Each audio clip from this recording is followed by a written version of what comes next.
on the phone from the Chicago Tribune is David Haugh. How are you, David? Doing well, Rich. How are you? I'm doing fine. What's wrong with the Bears? Their offense is underachieving, and the offense that they committed their entire, all the resources and significant part of their salary cap to, Mark Trestman came to fix Jay Cutler. And last year, everything was great because they were averaging around 30 points a game. This year, they're averaging 21, and it's a different season. It's a different offense, and nobody can quite put their finger on it. It's not necessarily a lack of protection of the quarterback, which used to always be with the Bears. They're getting away from the running game. I think they're being too cute.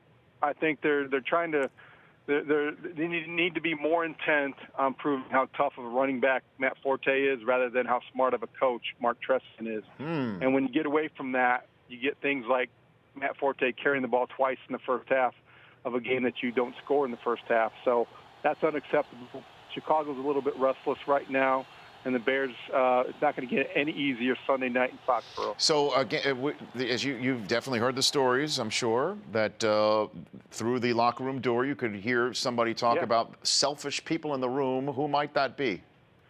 Well, I was outside the locker room door, Rich, and you could definitely hear it. And it was Brandon Marshall's voice, and he was very emotional. And I think that, when you talk about selfish players, I don't know if that's a fair analysis. I don't know who he would be referring to because, obviously people think Jay Cutler is the target of a lot of this.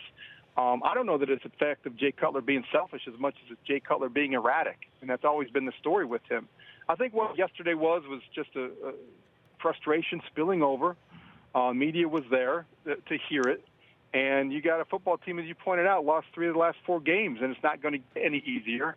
They have issues. And Brandon Marshall, who has done an admirable job of stepping forward, using his platform to be the picture and the poster boy for the mental health crusade of his, yesterday was not a good day for him in terms of his approach and his mental approach to dealing with adversity. We learn it's an old cliche in sports. You learn a lot about people when they struggle, and yesterday it revealed a side of Brandon Marshall the Bears don't want to see. You can't have that guy. You've got to have the guy that's smiling. You got to have the guy that's in a good place, because this is a team that is right now it's tenuous. This is the biggest week of the season for Mark Trestman. He's losing grip on this team, and episodes post-game yesterday kind of illustrate just how shaky it is right now in that locker room. Now, what do you mean by the side of Brandon Marshall? Because, for just seeing that soundbite, you're seeing a guy who is trying to rally his team, who's trying to wear his frustration on his sleeve a little bit to communicate to a fan base that has seen 0 wins at home so far this year. Yep. Right. Well, that's valid, and I think that there's a fine line, there, Rich, between showing emotion and being a divisive issue or coming across to teammates in a way that they want you to be more positive. And I think the one thing that other teammates, when they were asked about Brandon's outburst, if you want to call it that, was they very tactfully described a desire to see things expressed in a more positive way. Maybe the Bears needed that. Maybe they will respond to that. But Brandon Marshall, with his history, unfortunately, you're always going to have that history to deal with when you talk about him. It's not always as a guy that is a unifier. It's a guy that has been divisive. And when you hear his voice talk with the emotion and calling out and overhearing him say, "You just kick," essentially talking to either a kicker or a punter, then you're hearing a guy that is falling back into a familiar narrative in terms of his career. Now, he has been a model citizen since he came to Chicago. He has been from what we can tell, an ideal teammate. I think what we saw yesterday was, oh boy, is this going to be the guy that reminds you of when he was punting footballs at practice in Denver and being a guy who was going after his quarterback publicly in Miami? Are we going to see that Brandon Marshall if things go south in Chicago? You want to say no, but there's a lot of issues right now that they have to deal with that makes you a little bit cautious. Well, the good thing for them is they're on the road this week. Yeah. So they get out of Chicago, and they've obviously played better football on the road. And I know they're at 5-2 New England, but the Jets just ran for 200 yards on the Patriots in a short week. You'd have to figure, if you're saying to get an identity and become more smash mouth And we've seen it in Dallas, how you take pressure off your quarterback with a running game, and you've got Matt Forte, and then you're at Green Bay the next week. Perhaps this is the time to just throw it on 22's back and try and save the season. It's got to be, because Dallas has given you the exact blueprint you want to follow if you're the Chicago Bears.